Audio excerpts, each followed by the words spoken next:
ఓం మహాగణాధిపతయే నమః. ఓం గురుభ్యో నమః. ఓం శ్రీమాత్రే నమః. పరమేశ్వర స్వరూపమైనటువంటి జ్యోతిష, వాస్తు మరియు ఇతర అనేకమైనటువంటి శాస్త్రములను మనకు అందించినటువంటి మహర్షులకి నమస్కారం. హయగ్రీవ హయగ్రీవ హయగ్రీవేతి యోపదేత్తస్స నిస్సరతే వాణి జహ్నుకన్యా ప్రవాహవత్. అరుణాం కరుణాతరంగితాక్షీం ధృతపాశాంకుశపుష్పబాణచాపాం అనిమాదిభిరావృతాం మయూకైః అహమిత్యేవ విభావయే భవానీ. శ్రీమాత్రే నమః. ప్రేక్షకులకి ఆ లలితాంబిక అమ్మవారి యొక్క అనుగ్రహం పరిపూర్ణంగా కలగాలని మనస్ఫూర్తిగా కోరుకుంటూ మనం ఈరోజు జూన్ మాస ఫలితములు ఎలా ఉండబోతున్నాయి, అందులో ఈ యొక్క జూన్ మాసంలో గ్రహాలు ఏ విధంగా ఉన్నాయి అని చెప్పి చూసుకున్నట్లయితే మనకి మీనంలో ఉండేటువంటి రాహు కుంభంలోకి మారిపోయాడు. అదేవిధంగా కేతువు కూడా మనకి సింహంలోకి మారుతున్నాడు, కన్యలో ఉండే కేతు. కాబట్టి రాహుకేతువులు ఈ మాసం నుంచి మార్పు అనేది జరుగుతుంది. అదేవిధంగా శని మీనరాశిలోని, మేషంలో శుక్రుడు, రవి బుధులు ఇద్దరు కూడా వృషభ రాశిలో ఉంటూ ఆ యొక్క బుధుడు 6వ తేదీ మిథునంలోకి మారుతున్నాడు. అదేవిధంగా మిథునంలో గురువు ఉంటున్నాడు. గురువు దగ్గరికి చేరుతున్న బుధుడు 23వ తేదీ మరలా కర్కాటకంలోకి వస్తున్నాడు. అదేవిధంగా 6వ తేదీ నుంచి కర్కాటక రాశిలో నీచబడి ఉన్నటువంటి కుజుడు కేతువును కలుస్తున్నాడు. కాబట్టి ఈ యొక్క గ్రహస్థితిని అనుసరించి ద్వాదశ లగ్నాల వారికి, లగ్నం తెలియని వారు రాశి వారికి ఎలా ఉండబోతుంది, ఏ విషయాల్లో జాగ్రత్త తీసుకోవాలి. మేషలగ్నము మేషరాశి. ముందుగా మేషం వారికి ఏలినాడు శని జరుగుతుందనేటువంటి భయంలో ఉన్నారు. ఒకటే చెప్తున్నాను, ఇన్వెస్ట్మెంట్స్ చేసేటప్పుడు కాస్త చూసి చేస్తూ ఉన్నట్లయితే సరిపోతుంది. అందులో పర్టికులర్గా శనివారం ఇన్వెస్ట్మెంట్స్ చేయకండి. మేషలగ్నం వారు, మేషరాశి వారు. అదేవిధంగా లగ్నంలో శుక్రుడు, ప్రధానంగా ఇది ఇచ్చే రిజల్ట్ ఏమిటి చూసుకున్నట్లయితే శుక్రుడు ఎప్పుడైనా లగ్నంలో ఉన్నప్పుడు కొంత లగ్జరీ రిలేటెడ్ సంబంధించినవి అనుకూలిస్తుంది. అలాగే బుధుడు అండ్ రవి కూడా 2వ స్థానంలో ఉన్నాడు. ఆ బుధుడు 6వ తేదీ వరకు ఉంటాడు 2వ స్థానంలో, దాని తర్వాత మారుతాడు. కాబట్టి అప్పుగా రావాల్సిన ధనం కొంతవరకు రావడం. రవి ఉన్నందుకు 15వ తేదీ వరకు రవి 2వ స్థానంలో ఉంటాడు. కాబట్టి మెడికల్ రంగాల్లో ఉండేటువంటి వారికి, లేదా గవర్నమెంట్ కాంట్రాక్ట్స్ రిలేటెడ్ సంబంధించిన వాటిలో ఉండేటువంటి వారికి ఆ రూపంలో ధనయోగం అనేటువంటిది వస్తుంది. ఇక గురువు 3వ స్థానంలోకి వెళ్ళి కూర్చున్నందుకు ముఖ్యంగా ఏదైనా అగ్రిమెంట్స్ చేసేటప్పుడు కాస్త చూసి చేయండి. పంచమంలో ఉండేటువంటి కుజుడు కేతువు యొక్క కలయిక నిర్ణయాలు తీసుకునేటప్పుడు pregnancy ladies, share marketing related సంబంధించిన విషయాల్లోని ఈ యొక్క విషయాల్లో కొంత జాగ్రత్తగా ఉండాలి. ముఖ్యంగా ప్రెగ్నెన్సీ లేడీస్ గుర్తుపెట్టుకోండి. ఫ్రెండ్షిప్స్ ఈ విషయాల్లో. అయితే ఇక్కడ 11వ స్థానంలో రాహు ఉన్నందుకు ఆన్లైన్ ద్వారా చేసేటువంటివి ఏవైతే ప్రయత్నాలు ఉంటాయో ఆ యొక్క ప్రయత్నాలు సఫలీకృతం అవుతాయి, అందులో ఎటువంటి సందేహం లేదు. అయితే ఇక్కడ బుధుడు 23వ తేదీ వరకు అక్కడుండి 23వ తేదీ నుంచి కర్కాటకంలోకి మారుతున్నాడు.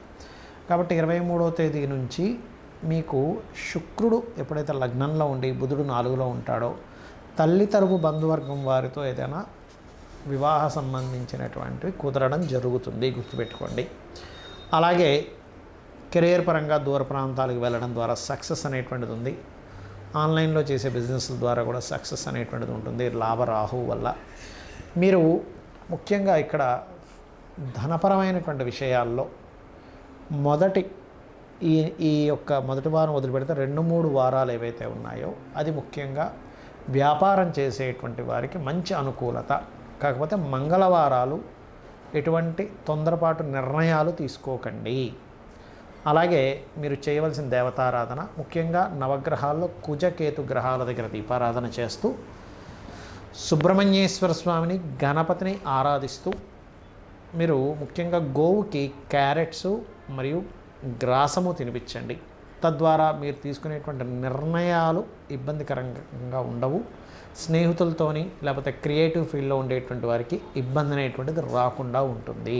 చాలామంది ఏంటంటే ఇప్పుడు భయపడుతున్నటువంటి అంశము కాలసర్ప దోషంలో గ్రహాలు ఉన్నాయి, ఒకవైపు యుద్ధ సంబంధించిన వాతావరణం నడుస్తూ ఉంది.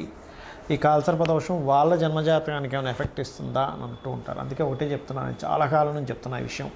కాలసర్ప యోగం అనుకోండి, దోషం అనుకోండి, అది కేవలం కాలానికి సంబంధించింది. మీరు గమనించినట్లయితే చూస్తే కనుక ఈ గ్రహాలన్నీ రాహుకేతు మధ్యలో పడ్డప్పుడు ఇప్పుడు చూడండి వాతావరణం అంతా ఇలా ఉంది. మనకు కరోనా వచ్చినప్పుడు కూడా పరిస్థితి ఇలాగే ఉండేది. అయితే ఇక్కడ ఈ మంగళవారం మనకి పెహల్గాం ఇన్సిడెంట్ జరిగినందుకు నేను మొదటి నుంచి చెప్తూనే వస్తున్నాను, మరలా జరిగే ఛాన్సెస్ ఉంది. ఎక్కడ అంటే కొంత ఆధ్యాత్మిక కేంద్రాలు ఉండే ప్రదేశాల్లోని, నెక్స్ట్ మనకి పుష్కరాలు రాబోతున్నాయి. పుష్కరాలు జరిగేటువంటి ప్రదేశంలో ఏదైనా సరే హిందూ సంబంధించిన, ఆధ్యాత్మిక సంబంధించిన, స్పిరిచువల్ రిలేటెడ్ ప్లేసెస్ ఉంటాయి. అటువంటి ప్రదేశాల్లో మనుషులు ఎక్కువగా తిరిగేటువంటి ప్రదేశాల్లో హైదరాబాద్ లేదా కేరళ సముద్ర ప్రదేశాల్లో, సముద్రపరంగా కొంతవరకు ఇవి కూడా వస్తాయని, అంటే కొంతవరకు అటాక్స్ జరుగుతాయని చెప్పుకున్నాం మనం. అటువంటివి వస్తున్నాయి కాబట్టి ఆ యొక్క విషయాల్లో జాగ్రత్తగా ఉంటూ, ఇక్కడ ఏంటంటే గుర్తుపెట్టుకోవాల్సింది గోచార ఫలితాలు ఏవైతే ఉన్నాయో అవి 10 to 15% మాత్రం. అంతా కూడా మన జన్మజాతకంలో లగ్నం ఎలా ఉంది, ధనస్థానం ఎలా ఉంది, మన ప్రయత్న స్థానం ఎలా ఉంది, మనం ఏ డైరెక్షన్లో నివసిస్తే బాగుంటుంది, అదేవిధంగా మన ఫైనాన్స్ కానీ, కెరియర్ కానివ్వండి, వృత్తి వ్యాపార సంబంధించిన అంశాలతో పాటు వివాహము, ఇవన్నీ కూడా మన పర్సనల్ చార్ట్ బట్టి ఉంటాయి. అయితే ఈ గోచార ఫలితాలు జరిగేటప్పుడు మాత్రం ముఖ్యంగా మనకి ఇప్పుడు శని మీనరాశిలో ఉన్నందుకు అందరూ కూడా దక్షిణామూర్తి స్తోత్ర పఠనం చేయడం వల్ల శని యొక్క ప్రభావం అనుకూలిస్తుంది. ఇది గుర్తుపెట్టుకోండి. దక్షిణామూర్తి ఆరాధన మరియు కాలభైరవ అష్టకము, అదేవిధంగా గోవులకి పిడికడు బెల్లం పెట్టడము, వీటి వల్ల ఏమవుతుందంటే అకాలంలో వచ్చేటువంటి ఇబ్బందులు ఏవైతే ఉంటాయో ఇండియా మొత్తంలో మీరు ఎక్కడున్నా కూడా, ఎందుకంటే ఇప్పుడున్న పరిస్థితులు బాలేవు, మీరు ఎక్కడున్నా సరే ఆ కాలభైరవుడు దక్షిణామూర్తి ఆ సమయానికి ఒక స్ఫురణలా కలిగి మీరు అక్కడి నుంచి ఇబ్బంది నుంచి బయటపడతారు. సో ఇవి చేయండి. అదేవిధంగా ఇంకొంతమంది నన్ను అడుగుతున్న ప్రశ్న ఏమిటంటే, ఏమంటే కాలసర్ప యోగం లేదా దోషం మా జాతకంలో ఉన్నప్పుడు గోచారంలో కాలసర్ప యోగం కలిగినప్పుడు అదేమైనా ఎఫెక్ట్ ఇస్తుందా అని చాలామంది అడుగుతున్నారు. అది ఎప్పుడు ఇస్తుందో కూడా నేను మీకు క్లారిటీ ఇస్తాను. ఇప్పుడు ఉదాహరణకి ఎవరికైతే ఇప్పుడు చూడండి, ఇప్పుడున్న గోచారంలో మీనంలో రాహువు, సింహంలో కేతు ఉన్నాడు, కాలసర్ప దోషంలో గ్రహాలన్నీ పడున్నాయి కదా. ఇది ఎప్పటి వరకు ఉంటుంది? ఆల్మోస్ట్ జూలై మిడిల్ వరకు ఉండి, జూలై మిడిల్ తర్వాత కుజుడు బయటకు వస్తాడు. అలా 1 by 1 ఒక్కొక్క గ్రహం బయటకు వస్తుంది. అయితే నిజంగా వాళ్ళ పర్సనల్ చార్ట్లో రాహుకేతువులు కనుక కుంభ సింహరాశుల్లో ఉండి కాలసర్పయోగం ఏర్పడితే కనుక ఇప్పుడుండే కాలసర్పయోగం దానికి కనెక్ట్ అవుతుంది.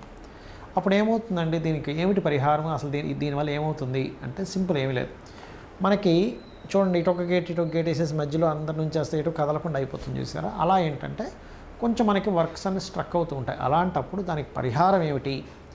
రాహుకేతు గ్రహాల దగ్గర దీపారాధన చేసుకోవడము, చక్కగా ఆ యొక్క కాళహస్తికి వెళ్ళి ఆ పరమేశ్వరుని దర్శనం చేసుకోవడము, అక్కడ వీలైతే రాహుకేతు పూజ చేయించుకోవడము. చాలామంది ఏంటంటే కేవలం రాహుకేతువులకి ప్రాధాన్యత ఇస్తారు, కానీ అక్కడికి వెళ్ళినందుకు రాహుకేతువులతో పాటు అక్కడ ఉన్నటువంటి పరమేశ్వరుడి యొక్క అనుగ్రహం ద్వారా మనకి కష్టాలు తొలగిపోతున్నాయనే విషయం మర్చిపోతుంటారు ఆ దర్శనం ద్వారా. అదొకటి ముఖ్యంగా చేయించుకుంటూ మీకు దగ్గరలో ఆలయంలో రాహుకేతు గ్రహాల దగ్గర దీపారాధన చేయడము, లేనట్లయితే రావి చెట్టు కింద మనకి ప్రతిష్ఠ చేసినవి ఉంటాయి, వాటి మీద పసుపు కుంకుమ గంధం కలిపినటువంటి వాటర్ని వేయడము, ఇవి ఎక్కువగా చేస్తుండాలి.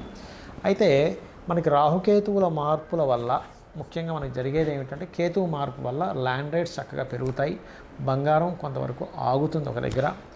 గురువు మిథునంలోకి వచ్చినందుకు కొంచెం వాణిజ్య సంబంధించిన విషయాల్లో బాగుంటుంది. కాకపోతే మీనంలో శని ఉన్నందుకు కొన్ని, అంటే సహజంగా ఇండియా పాకిస్తాన్ యుద్ధం పక్కకు పెడితే వాళ్ళ సర్జికల్ స్ట్రైక్స్ ఎక్కువ జరిగే ఛాన్స్ ఉంది. కానీ వేరే దేశాలు ఇన్వాల్వ్ అయితే మాత్రం అణుబాంబులు వేసుకునేటువంటి ఛాన్సెస్ వరకు వెళ్తుంది. వేరే దేశాలు అన్నీ కనుక ఇన్వాల్వ్ అయితే, కేవలం వీళ్ళిద్దరి మధ్యన అయితే అంతవరకు వెళ్ళదు అనేటువంటి చాలా స్పష్టంగా గోచారం చూపిస్తుంది. ఎందుకు చెప్తున్నా అంటే, చాలామంది ఈ ప్రశ్న నన్ను అడుగుతూ ఉన్నారు.